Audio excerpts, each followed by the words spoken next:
Hello, and welcome to the Columbia University Irving Medical Center, Mailman School of Public Health, Hellbrunn Department of Population and Family Health, and the Program on Forced Migration in Health. I would like to thank Dr. Linda Freed, our chair, Dr. Twai Ngo, Simon Mack, Jill Brennick, and Rowan, who is the president of HOME, and Professors Bull and Casey for suggesting speakers. I'm Rachel Moresky, the Interim Director of the Program on Forced Migration and Health, and both the Sid Hart Strengthening Emergency Systems and Columbia University Global Emergency Medicine Fellowship programs. The recent conflict in Sudan, starting in April 2023, has displaced over 8 million people.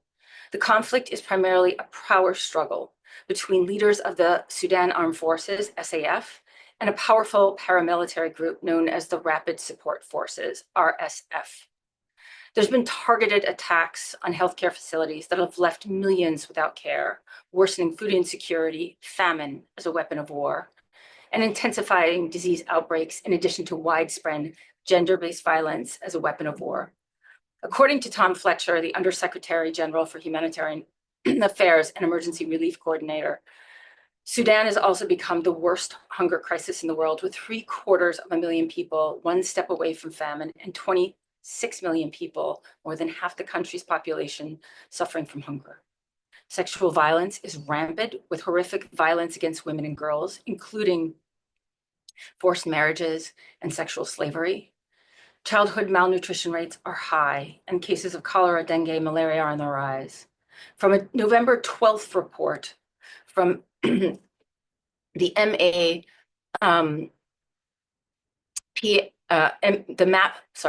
Action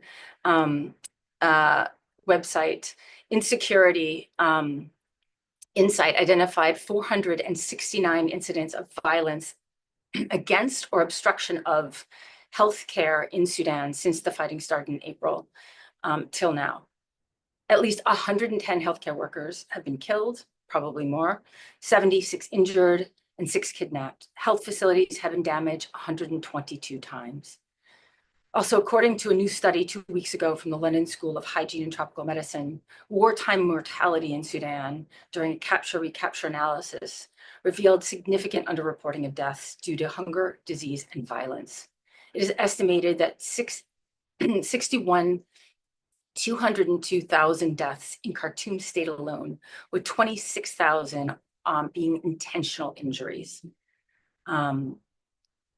These findings really emphasize the critical need for human rights accountability, scaled humanitarian response, and data-driven recovery. Today, I'd like to introduce our 3 panelists. We have first speaking, each will speak for 10 minutes, and then it will be followed by a Q&A from the audience. So you are encouraged to write questions into the Q&A. We have Professor Jehanne Henry, human rights lawyer and former director of Human Rights Watch Africa Division, focusing on Sudan, South Sudan, East Africa, who will give us an overview of the human rights abuses and geopolitical aspects of leveraging, or not, the UN legal instruments.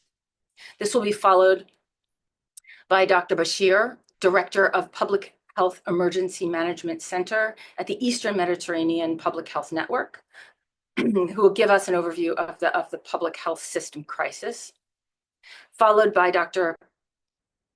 Hiba Ahmed Khalil, Sudan Family Planning Association, Director of Emergency and Humanitarian Intervention Directorate, on the sexual reproductive health and rights and gender-based violence in Sudan. So with that, I'd like to turn it over to Dr. Bashier. I'm sorry, Dr. Henry. Dr. Bashier, you're yes, no, I'm not a doctor. Yes, thank you so much. Yes, no, my name is Jehanne. It's a pleasure to be here and such an honor to share the floor with these colleagues. I'm not a medical doctor, but I have been working on Sudan in a human rights researcher capacity for a very long time, and I'm trained as a lawyer. So the angle that I want to take is a little bit more around the political landscape and the human rights situation, just to set the stage for the other speakers who are going to be able to speak more precisely to the medical issues and health system issues that are so important right now in Sudan. So just let us scroll back for a couple of years to understand and set the stage. The country, Sudan, went through a period of nationwide protests for several years that led to the ouster of the longtime dictator or president at the time, Omar al-Bashir, in 2019. Now, during that period, there were many killings of protesters and a lot of unrest. And directly following Bashir's ouster as well, there was a lot of unrest and violence in the streets. And all of this is to say that the background of what is happening now, you do need to go back and look a few years behind to understand why the war started. So I'd like to point out that the killing of protesters and the sort of the shaky transitional arrangements that then ensued in the year 2020 were very delicate, and there are many problems and challenges that the civilian leaders at the time faced. And essentially, the military component of that transitional government did not actually want to hand over power to the civilians. And the idea of sharing power in a transitional arrangement simply didn't work. And there are a lot of reasons why, and a lot of things we could say to analyze that. But at the end of the day, the military component took control. Now, the military component at that time consisted of both the military, the Sudanese army, and the rapid support forces. And so those two forces were allies at the time. And they were together ruling the country for a long time. And as the international community and many Sudanese actors tried to get the transitional government back on course, but their efforts failed. And the two components of the military government ended up fighting. And I think our host has already explained that they are the Rapid Support Forces, which is a very large paramilitary organization that was created under the al-Bashir regime, and the Sudanese army. So while they were allies before, then the tensions between them grew largely over the goal of consolidating the military into one national army.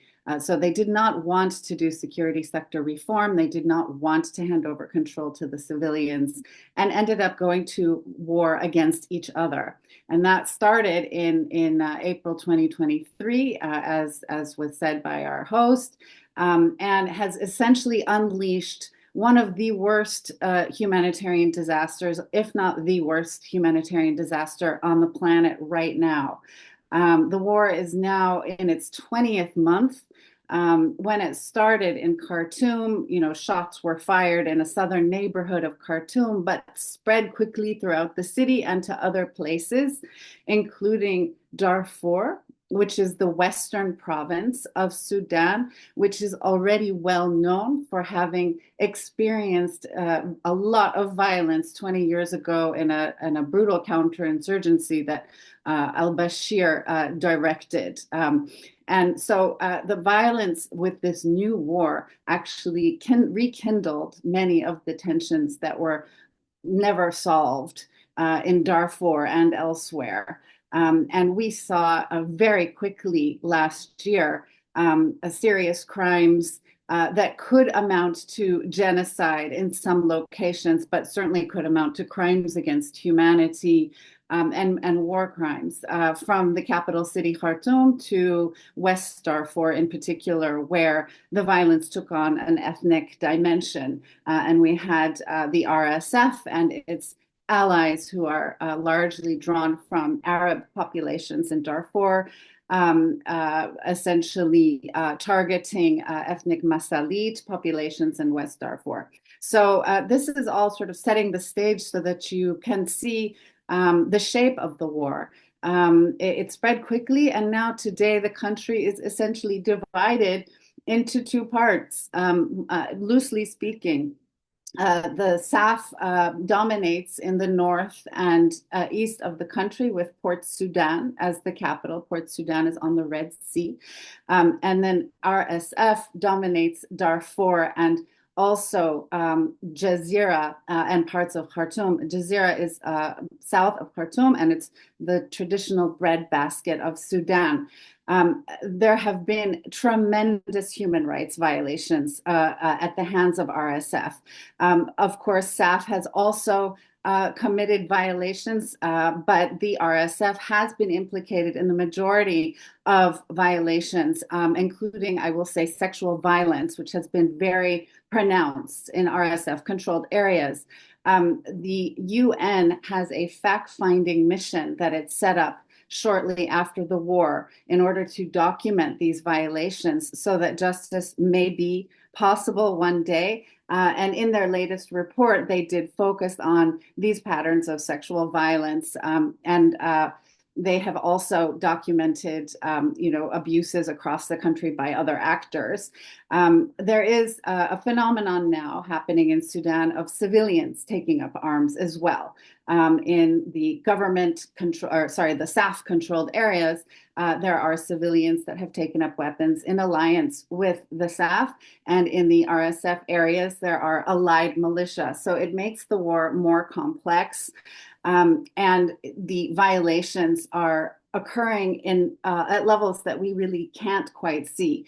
The issue of access is very important to flag right now, because it's not only about access to document abuses that are ongoing, it's also access for the humanitarian aid. Now, as our host mentioned, this crisis is epic proportions. The numbers are even higher.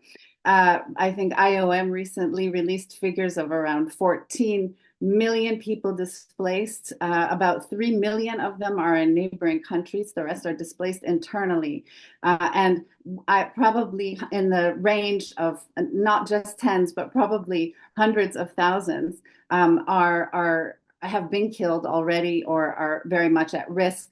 Famine has been declared in one part of Darfur. It is likely that the acute hunger conditions are causing people to die at very alarming rates. So I want to just emphasize to conclude that the issue of access is really important when speaking about aid. The mutual aid groups that are operating inside Sudan are incredibly brave and inspiring examples of how aid can be provided even in the absence of sort of the more formal aid channels, but it is obviously way too little, and the biggest priority from an advocacy standpoint is to get aid in and to get both belligerent sides to agree to aid corridors. And so this has been a big challenge. The international community has been very halting, messy. Mediations have not gone well. And so right now we're in a grim place. We are not really seeing peace on the horizon, but the need for aid to be brought in, to be allowed in, is a top priority. And I can also speak more about sort of the response to different human rights violations and what the international community is doing aside from the UN's fact-finding commission. But right now, I think the pressing situation is the pressing need is to find a way to get the fighting to stop. And looking at trying to get more support, more awareness of the situation in Sudan, and get the world's leaders and the powerful actors to be involved and to consider it urgent and to stop this war. I think I should conclude there because I want to leave time for the colleagues, and I'm happy to come back in to speak more about what's happening on the human rights and accountability front. I will just say one last thing, which is I believe that this is an entirely impunity-driven man-made catastrophe. And it really shows what happens when justice is not provided and impunity is allowed to reign. And it's a very concerning situation. So let me end with that, Rachel, and I'll turn it back over to you to pass along to the other speakers. Thank you so much.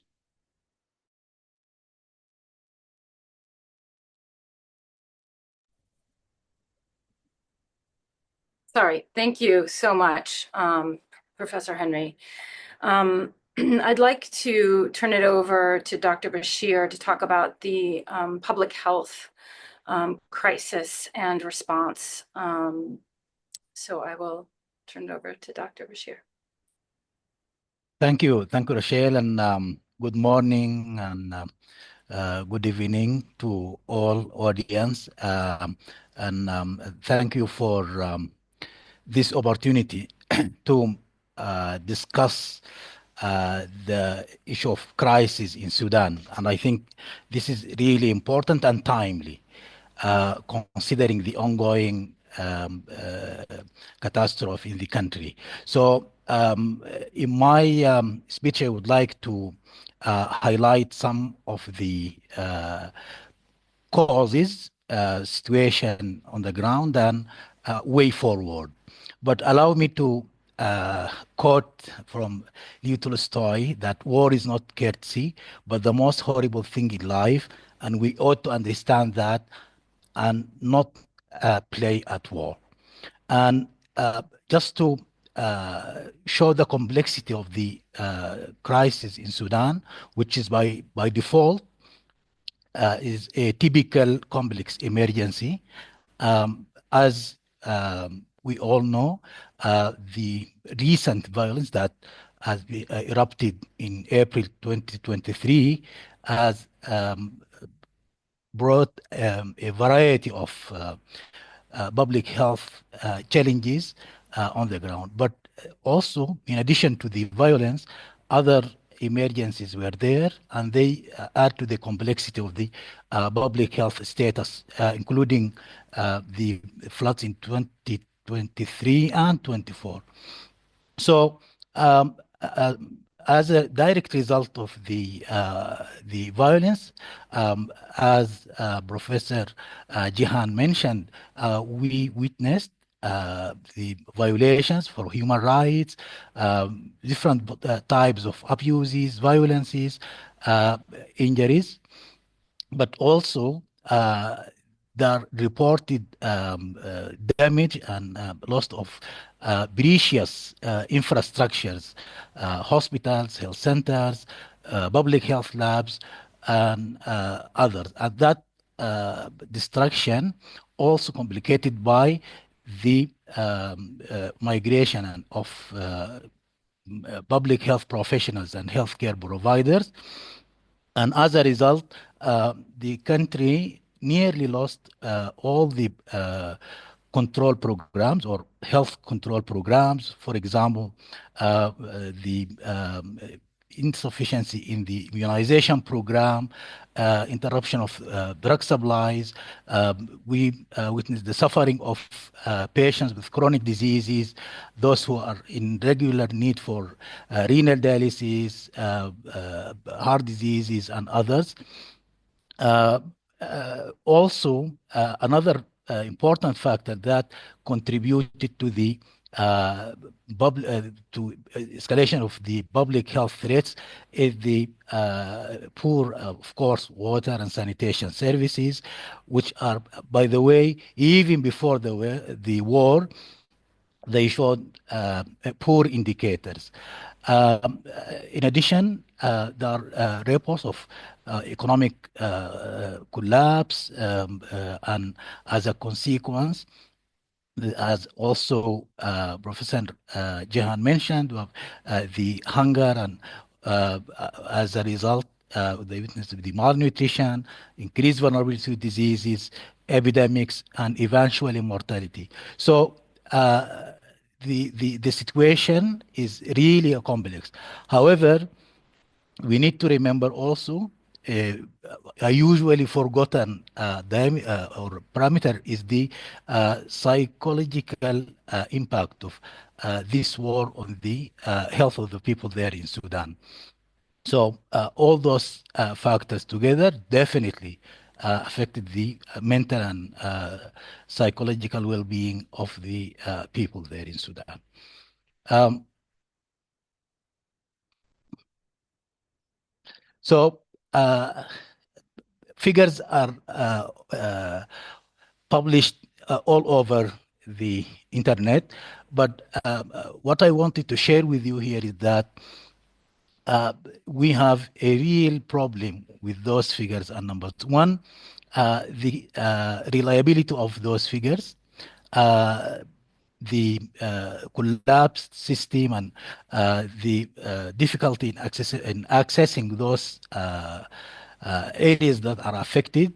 They really challenging the accuracy of data and information that are reported.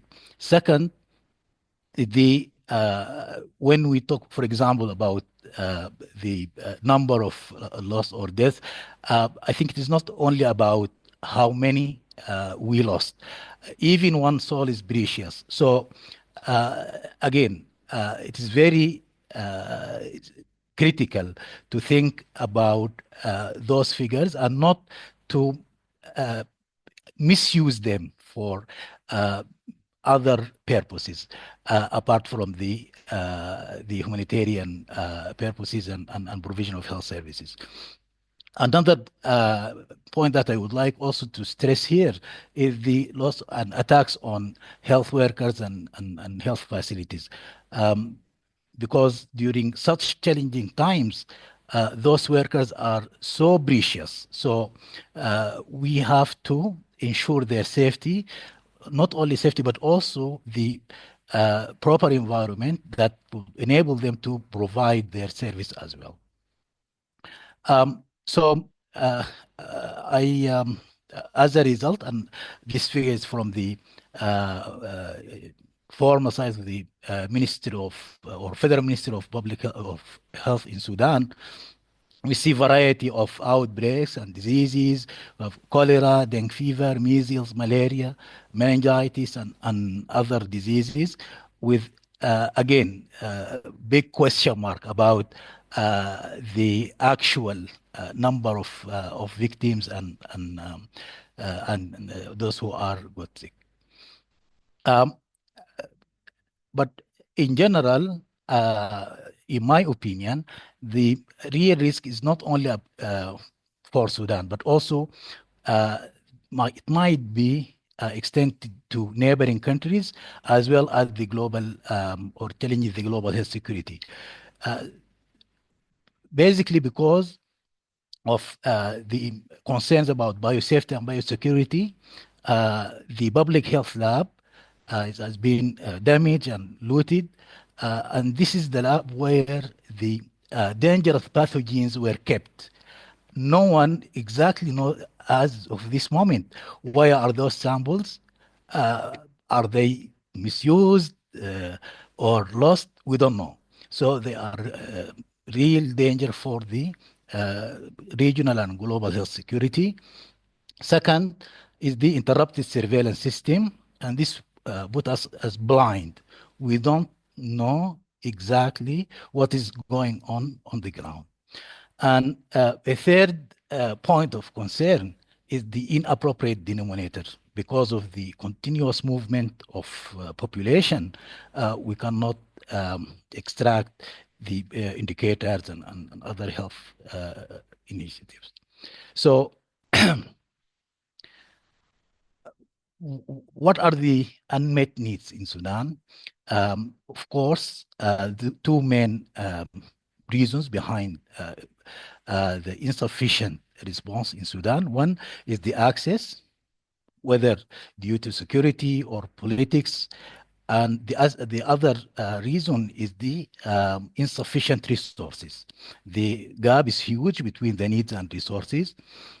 And when we have our regional conference here in Amman, Jordan, I think, yeah, last September, we had a forum and we discussed why there is.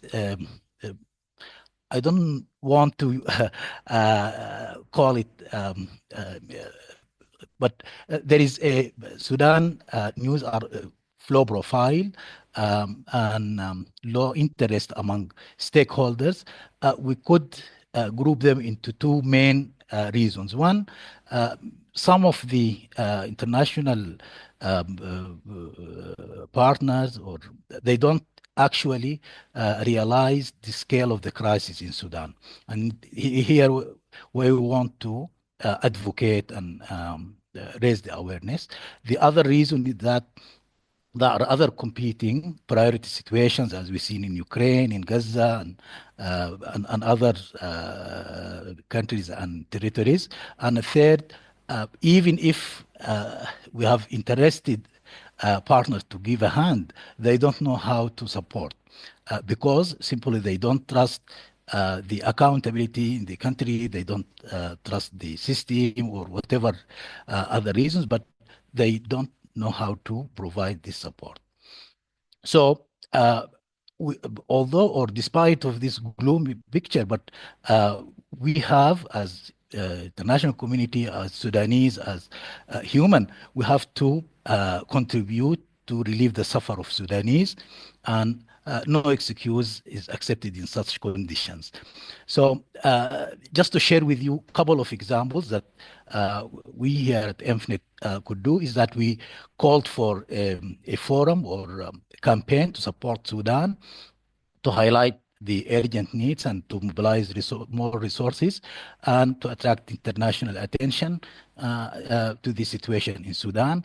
And in this, as a result of this campaign, we could structure 34 projects that target specific problems in Sudan and propose solutions for those problems.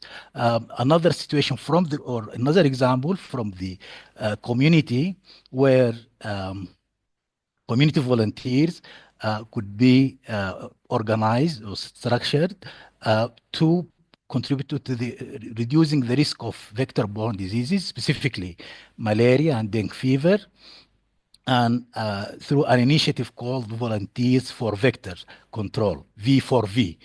They play active role in preventing and controlling those vector-borne diseases, and their support extended to other health problems beyond the vector-borne diseases. So my message here is that despite the challenges, still we can do something through innovative approaches.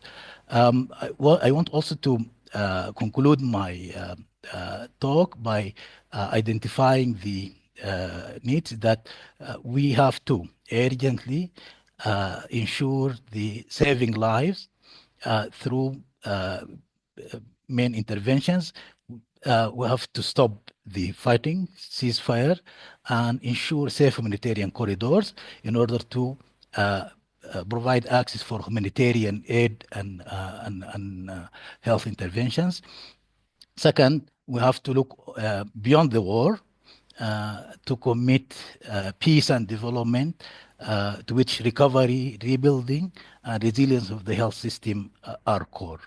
And as again, quoting from Sontag, central to modern expectations and modern ethical feeling is the conviction that war is an aberration if an unstoppable one, and that peace is the norm if an unattainable one. And we don't want to go back to history where war was the norm and peace was the exception. Thank you. Back to you, Rachel.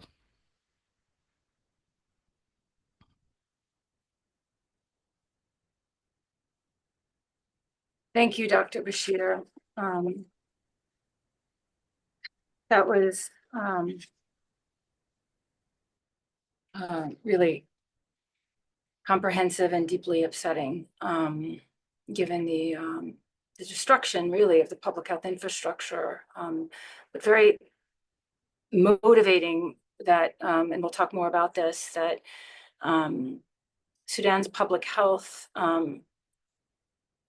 thought leaders are really leveraging community-based solutions. And so, especially with the absence of the UN system and other international actors. And with that, I will turn it over to Dr. Badr, who I know will also highlight, I think, some of those local solutions as well.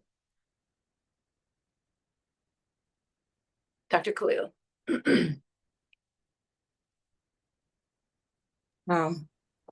Hello. Thank you, Rachel. I appreciate this opportunity to reflect the situation of SRHR and GBV during the ongoing crisis in Sudan. The ongoing conflict in Sudan has resulted in widespread displacement and creating a heartbreaking crisis in reproductive health and increasing incidence of GBV violence, as me mentioned many times. This war has profoundly affected the lives of women and girls who face a traumatic realities of repeated displacements, famine, targeted ethnic violence, and sexual violence.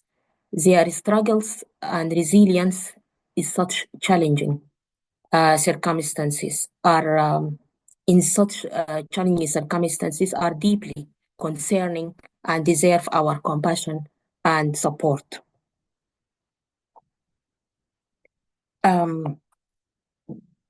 As Dr. Haitham and you said, data are not 100% being relied on, but for situation analysis, Sudan's population stands at approximately 47.48 million.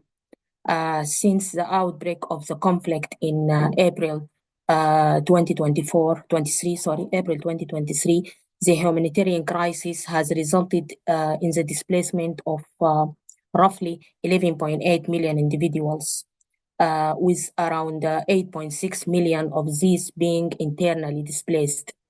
As of with around 8.6 million internally displaced and estimated 3,234,903 individuals cross the border sought refugee at the neighboring countries.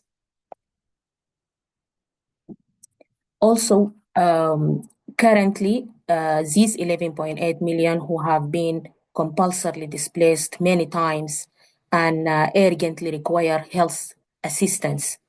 This includes 2.64 million women and girls of reproductive age, and their needs are known for all of us. We estimate that 24.8 million individuals in need of various forms of humanitarian assistance, which means every second person in Sudan need a humanitarian assistance. As you said, 50%. Among those, 2.58 million of internally displaced are women and girls of reproductive age, and they are approximately 250,000 internally displaced pregnant women as per the reproductive department in Ministry of Health being estimated them. Additionally, 6.9 million people are at risk of SGBV, as being mentioned. For the maternal mortality rates in Sudan, it has been among the highest in the world and estimated to 295 deaths per 100,000 lives, as reported in 2017. There are approximately 27,000 midwives currently working throughout the country. Many healthcare facilities have been destroyed or looted, resulting in severe staff shortages and a critical lack of essential medicines and supplies. For the conditions of pregnant women in conflict-affected areas in Sudan, They are living among the most hazardous in the world. In these regions, 70 to 80 of health facilities are either inaccessible or non-functional, resulting in severely limited access to health care. As a result of that, up to 80% of health facilities may be closed or operating in the minimum capacity. For the GBV, recently reported from Khartoum and Al Jazeera, states indicate a disturbing increase in the abduction of women and girls who are subsequently of this abduction subjected to rape, forced marriage, and sexual captivity. The situation is deeply concerning, with a staggering of 288% increase in the number of survivors seeking gender-based violence case management services during the first 7 months of 2024. This alarming rise highlighting the urgent need for enhanced support and resources to address the escalating crisis. The conflict in Sudan has exacerbated the vulnerability of women and girls, leading to significant increase in cases of sexual violence and exploitation. The situation in Sudan is terrible, with 37% of population experiencing severe nutritional deficiencies. Famine is affecting more than half of the country, as been mentioned, making it the world's largest hunger crisis. The conflict and resulting famine have created an environment where women and girls are at a heightened risk of sexual violence and exploitation. They are forced to exchange sex for food and other basic necessities. The lack of access to essential services and the breakdown of social and protective networks have further increased the risk of GBV. Immediate action is required to address both the hunger crisis and the protection needs for women and girls in Sudan. The war in Sudan, now over 19 months, has led to a massive crisis in protection, in hunger and displacement, particularly affecting women, children, and marginalized groups. This awful situation has created an urgent need for reproductive health services, maternal care, support of survival of gender-based violence in areas affected by famine. Women and girls face vulnerabilities, make it crucial to address their specific needs and provide comprehensive support. The ongoing conflict has exacerbated vulnerabilities as we said, leaving women and children in particular at risk. So we found female-headed households face greater challenges in accessing food, in accessing health care and protection services, making them more susceptible to exploitation and violence. Immediate and targeted interventions are essential to address unique needs of these households headed by women and provide them with the necessary support to survive, just to survive and rebuild their lives. Health, the lack of prenatal and maternal care for pregnant women lead to, in this situation, stress, malnutrition, lack of medical supervision, and have contributed to an increase in high-risk pregnancies and complications. Without accessibility to quality prenatal care and safe delivery options, maternal mortality rates have soared in Sudan. The absence of neonatal care and postnatal support has resulted in rising and increasing in infant mortality rates. The lack of the proper care during pregnancy and childbirth has left many women and children with lifelong health issues. This also leads us to talk again about the HIS system, which is already have been not that strong even before the war. For the urgent needs, we need to deliver a critical SRH and GBV services, including essential supplies, mobile health teams to reach the unreached areas and underserved areas. Emergency obstetrical care is needed.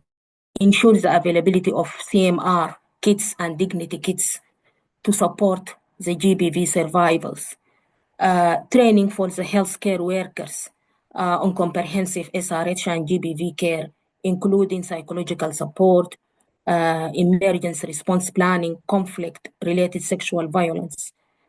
We need also to provide a support to the GBV survivors with dignity kits, safe spaces, which have been provided to them in the IDBs gathering sites, but they need more safe spaces and vocational training, because some girls, after they get raped and get pregnant, and we have seen some of them being get ridden by their families. So they are taking their new babies and they don't know what to do. Also, we need to raise awareness about the GBV prevention, protection from sexual exploitation and abuse through the whole community. And we need to engage our community. Our Sudan Family Planning Association, in these 16 days to combat GBV, we are working on educational campaigns for the whole community about GBV, about the protection. And we need to establish for women and girls safe spaces and train them to have a vocational training to support themselves and their families. We need to promote the involvement of men and boys in the GBV prevention effort. These are references and sources I used to prepare the presentation. Thank you, and I appreciate everyone attending, contributing to this session. Thank you. Over to you, Red. Thank you for that dire account of what's happening with sexual reproductive health, and really just the mental health implications of some of the gender-based violence that we're seeing. I'm going to open it up to some of the questions that were written in to the webinar before, as well as some that are currently in the chat. And I'm going to start with one that I think a couple of people have asked in different ways. Professor Juliana Boll asks, and I'm going to open this up to all of the panelists, about the role of mutual aid groups as a different type of humanitarianism, how they came about and continued supporting displaced populations in terms of organization, funding, etc.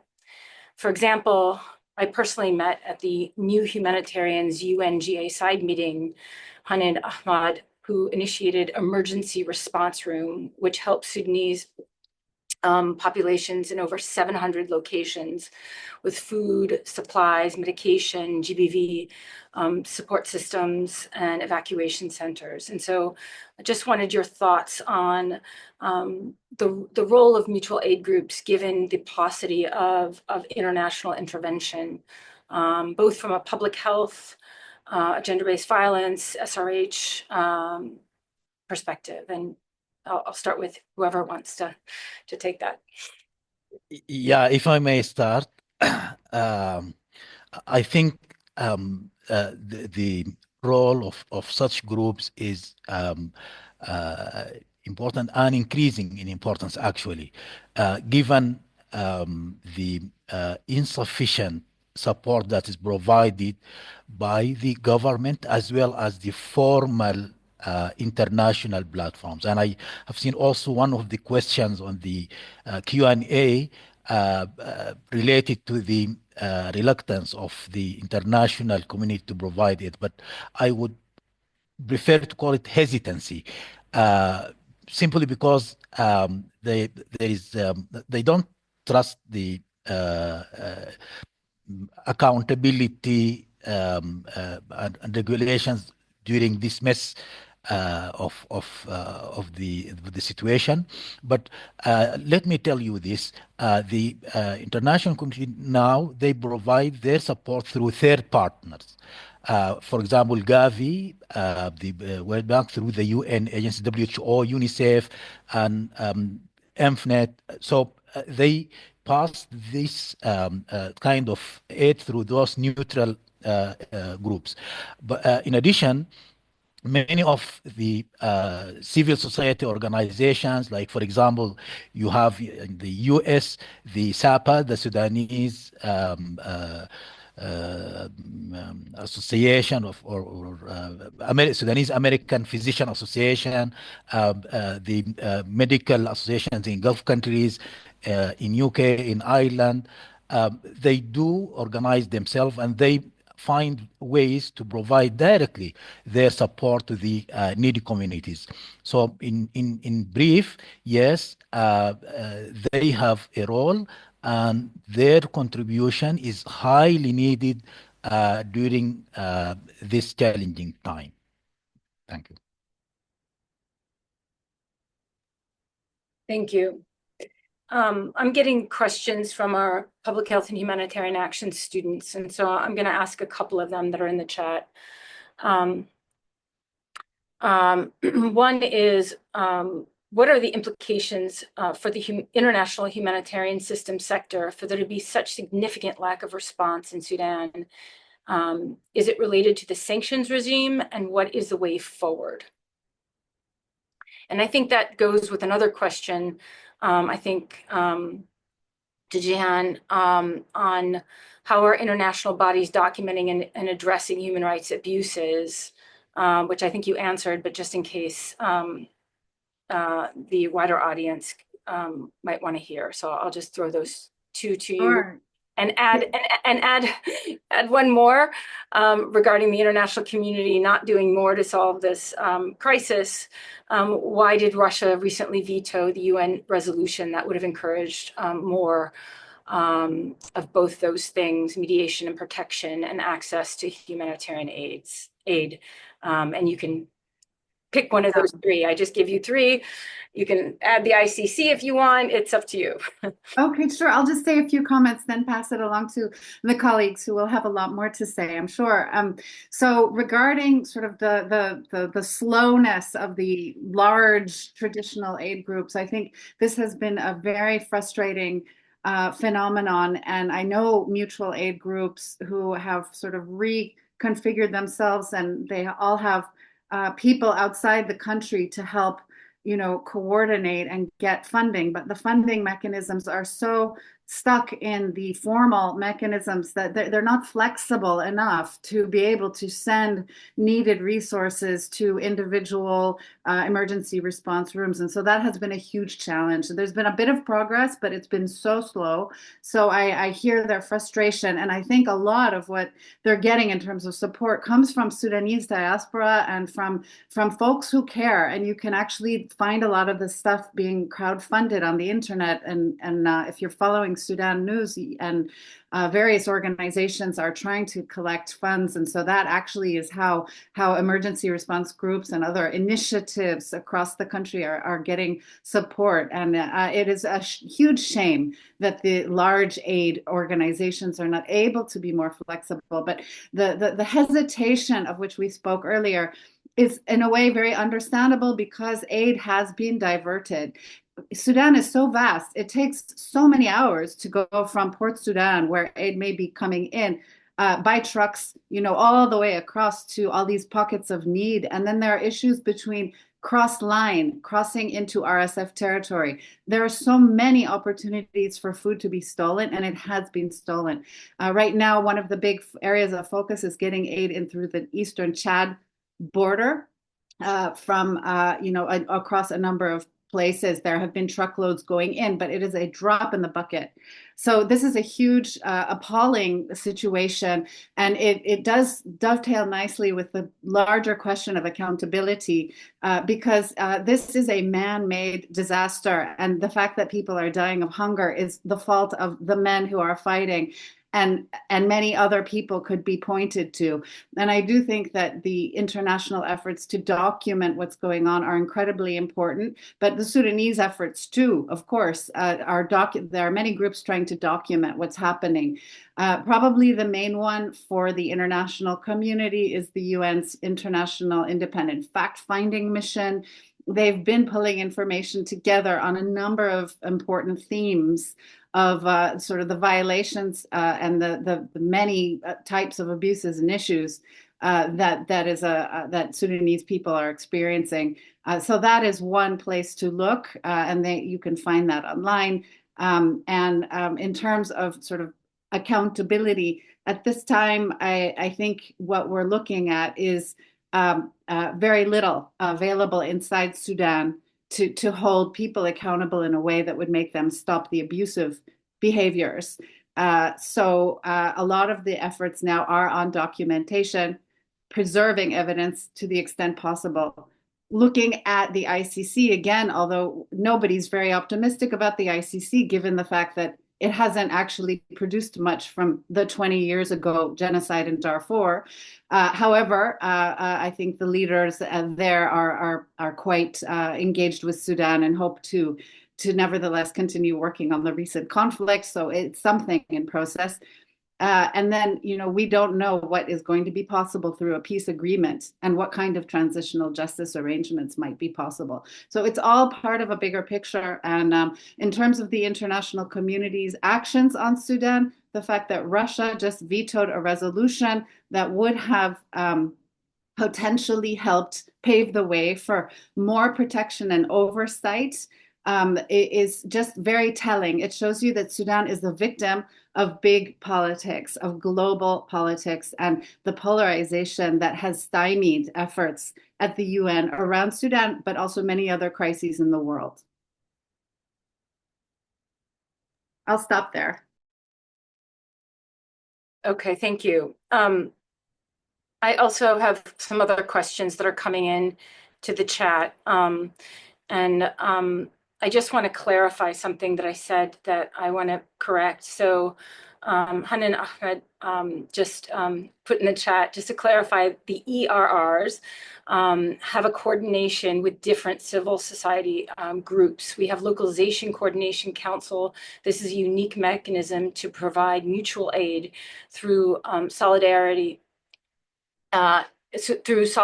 economy, which are in coordination with SAPA, NIDAA, and 14 local organizations, UNICEF, WFP, USAID, ECHO, and many more. ERRs are an innovative way to resolve the issues on the ground, and I just wanted to highlight that. We have another one that came in from one of our public health and humanitarian action Mailman School public health students and the question is, Dr. Bashier discusses a lack of access to areas, lack of access to areas leading to inaccurate data collection. What are some strategies to enhance data collection in Sudan? And when data are not available, what are alternative ways to increase awareness to the international community? Yeah, thank you. We have to think of Sudan now as two categories of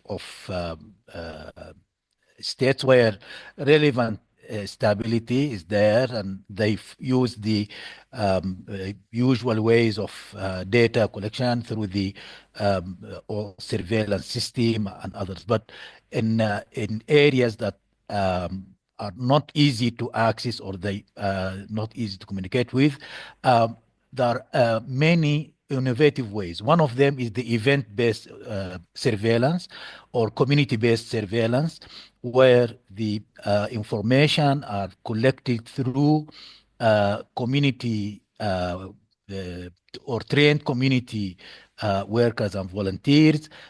We following a structured and scientific way of verification and reporting, but this is not enough. And unless we have access to those areas and we through whether the surveys or back to the normal surveillance, we will not be sure about the accuracy of data. However, whatever we have now, we have to make them or to use them rationally to plan for the provision of the aid and health services. So my point is not to wait for perfect situation where we have 100% accurate data. We have to deal with what we have, but working towards improving the access and data accuracy. Yeah. Thank you. And Dr. Khalil, sorry, just to maybe cover another question about polio, if there are. Yeah, so there was polio. same applies here. No is definitely inaccurate answer. No one can be sure that there is no cases because just before the recent war in 2022 and in 2020 there were reported cases. So you can imagine how it is here why or during the war. As far as I know, no cases reported, but again, no is not an accurate answer. Thank you. There are two for Dr. Khalil. So one is how's the Sudan Family Planning Association most effectively supporting women in Sudan, particularly in terms of sexual and reproductive health and rights, and combating gender-based violence? And the second is, and maybe this is more generally for everybody, but do we have a report on data on the direct impact on children, the forms of violence affecting children due to war, and any reporting on data linking the huge amount of displacement and child trafficking as well? That's from Edith Bardell. And with that, I would say another question that's come up and over again is how to support the well-being and mental health of so many families going through this process. Over. Okay, regarding the Sudan Family Planning Association, since the start of the war in the 15th of April, the SFPA teams was successfully in providing 2,500,000 services through 24 SFPA static facilities and mobile clinics and mobile teams in 15 states out of 18 states in Sudan.